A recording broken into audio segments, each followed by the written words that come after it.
CAN Maroc 2026. Je suis là pour mon pronostic. C'est très simple.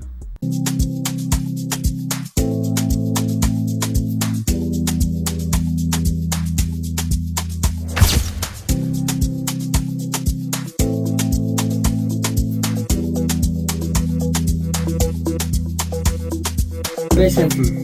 Nous avons assisté à une CAN exceptionnelle, à une CAN remplie d'équipes talentueuses, à une CAN unique en vibration, en émotion, en réussite, en organisation. C'est waouh. Avec les images, tout ce qu'on voit, c'est vraiment waoutique, c'est exceptionnel. Félicitations au Maroc, félicitations à toute l'Afrique, félicitations à la CAF et vivement encore d'autres CAN plein de réussite ainsi. La CAN a bien commencé comme toutes les compétitions, mais vous allez voir qu'en phase de poule, il y a eu vraiment des difficultés en matière de score. Les équipes n'arrivaient pas à se battre avec un grand écart. Ça veut tout simplement dire que le niveau des équipes nationales de l'Afrique ont monté d'un cran. C'est des 1-0 par là, c'est des matchs nuls.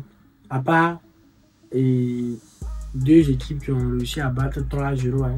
Il y a l'Algérie qui a fait 3-0, mais c'est 3-1. Il y a également le Nigeria qui a fait également 3-0 à la Tunisie. Après, vous allez voir qu'il n'y a pas eu vraiment de grands scores. C'est après, en huitième de finale, qu'il y a eu des 3-0 également. Au fur et à mesure, en quart de finale également. Au passage, je félicite également ceux-là qui ont atteint les huitièmes de finale. Puis les quarts de finale, ça n'a pas donné à tout le monde de le faire. Et actuellement, on part maintenant dans les demi-finales. Dans les demi-finales, c'est des vraies affiches. Ouais, des nations de football qui vont s'affronter. Quand je regarde, moi, je dis ouais, c'est bon. Vous savez qu'il y a d'abord le Maroc-Nigeria. Et je vais vous parler de ça. Puis, on a le Sénégal-Égypte. Ça sent du sérieux. Ouais. Et quand vous regardez, vous allez voir que ce sont toutes des équipes qui jouent différemment. Maroc, Nigeria, par exemple. Maroc, c'est une équipe joueuse, très joueuse, qui a un bon milieu, qui sont très bien assis défensivement. Côté défense, ouais, je pense que dans la CAN, ils sont pas trop comme ça vraiment à assurer comme la défense du Maroc. Avec l'une des disciples de Assami et Ashraf Hakimi, c'est propre. Ils ont également des attaquants de classe mondiale comme les Brahim Diaz, il y a Abdé Ezalouli et autres. Donc, quand je regarde le Maroc et je regarde le Nigeria, c'est une équipe vraiment exceptionnelle, remplie de superstars africaines également et mondiales, à l'endroit d'Ademola Lookman, de Victor Osimhen et plein d'autres. Et aussi, ils ont le talent. Et aussi, ils sont très bien assis offensivement. Et côté attaque, je dirais même qu'ils sont plus garnis que actuellement toutes les nations de football africain actuellement, si je ne dis pas de bêtises.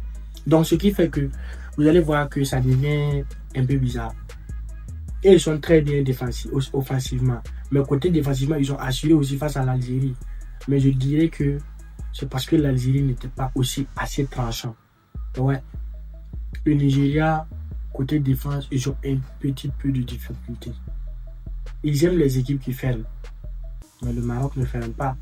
Le Maroc, c'est une équipe qui joue posée, mais qui sort très bien.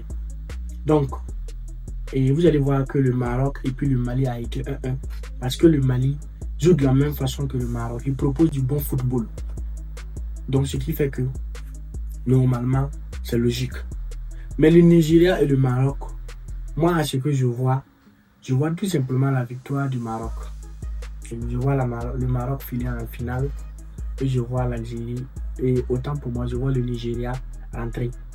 Mais tout est possible en football. Mais quand on analyse avec leur façon de jouer, c'est ce que je vois. Je vois un Nigérien qui va vouloir trop attaquer et qui va se laisser piéger. Et il peut y avoir beaucoup de buts dans ce match. Il peut y avoir un 2-1. En tout cas, il peut y avoir 3 buts comme ça dans ce match. C'est mon pronostic. Allons-y maintenant à la rencontre Égypte-Sénégal. Voilà. Enfin, La star Sadio Mané et la star Mohamed Salah se rencontrent une fois de plus. Les grands joueurs de Liverpool. Ouais, ils ont marqué leur époque et continuent toujours à marquer. Et Mané du côté de Al Nassr, Salah du côté de Liverpool toujours. À ce niveau, je vous dirais que c'est un match aussi un peu bizarre parce que le Sénégal aussi est une équipe vraiment qui joue posée, qui joue très bien, qui sont également bien préparés et côté attaque, ils sont très bien là-bas, ils concrétisent vraiment leur occasion. Côté milieu, c'est propre, il n'y a rien à dire, ils sont vraiment rodés et également quand je regarde aussi côté défense, c'est pas mal aussi. Ils ont des joueurs de classe mondiale qui jouent dans des grands clubs européens. Donc vraiment, là-bas aussi, c'est propre.